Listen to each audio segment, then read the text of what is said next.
Siya si Julian, isang 16 years old na estudyante na may kakaibang hanap buhay. Ito ay ang pag-car wash ng isang napakalaking bus. Welcome to my channel.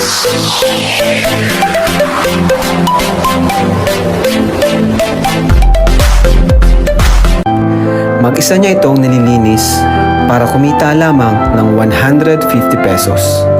At ito na ang nagsisilbi niyang allowance sa araw-araw. Ano yung gusto, ano yung pangarap mo para sa kanila, sa pamilya mo? Siyempre po yung nakikita ko po silang yung po baga, hindi po nahihirapan lalo na ngayon. Pahirap ang buhay. Panganay ka ba? Opo. Bakit ka naluluha, Julian? Pagdating po sa sa mga ganyang bagay, po, ang hina po ng loob ko. Kaya nga po minsan nakakahiya mong maghingi sa lalo na kung alam mo man na kaya mong magawa.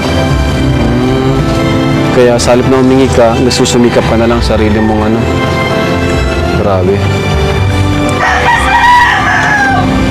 Naluluha ka talaga pag tungkol kina mo, kina mama at papa mo.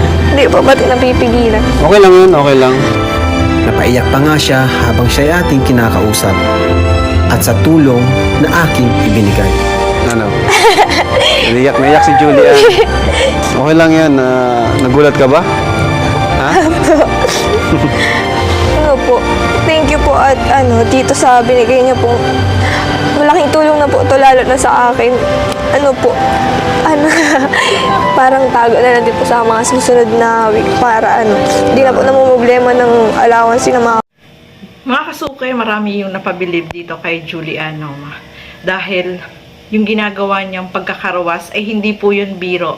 Dahil ito, parang siya, yung gawaing panlalaki lang, Hindi kagaya niya na 16 years old, tapos babae pa. Okay lang sana kung lalaki siya, mga kasuki. Pero, si Julian ay isang babae, kaya hindi siya nahihiya or napakasipag po niya, mga kasuki, dahil yung paglilinis ng malaking bus ay napakalaking gawain po yan, Sobrang laki ng bus. Okay lang kung mga kotse o kaya mga van, yung tama lang yung laki. Pero yung bus, grabe ang laki po nun, kaya marami po yung napabilib dito sa kanya, So, doon niya kinukuha yung kanyang pambaon na 150 pesos na bayad sa kanya.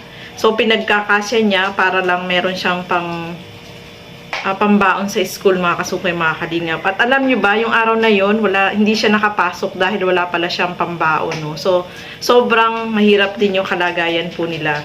Yung tatay nila, yung nagtatrabaho, nasa malayo, sa Maynila, para lang meron silang matustos sa kanilang pangangailangan sa araw-araw. Tapos, 6 po silang magkakapatid at itong si Julian yung panganay at babae.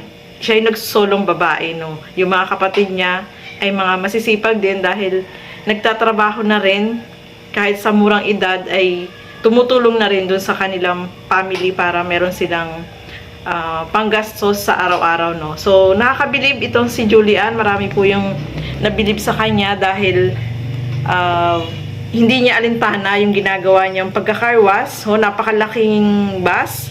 Ikakarwas mo. Sabi niya, umaabot siya doon ng 1 oras at kalahati bago matapos linisin yung bus. So, napakalaki po ng bus, mga kasukoy, mga kalingap. Kaya, marami yung napabilib sa kanya. Tapos, kita nyo naman para siyang model, Para siyang model. Ang ganda niya, matangkad. Pang model yung kanyang,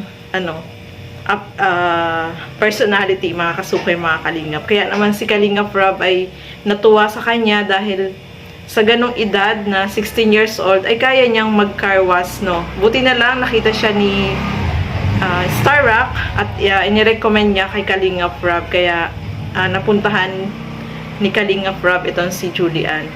So, talagang needs din nila ng financial support, mga kalingap.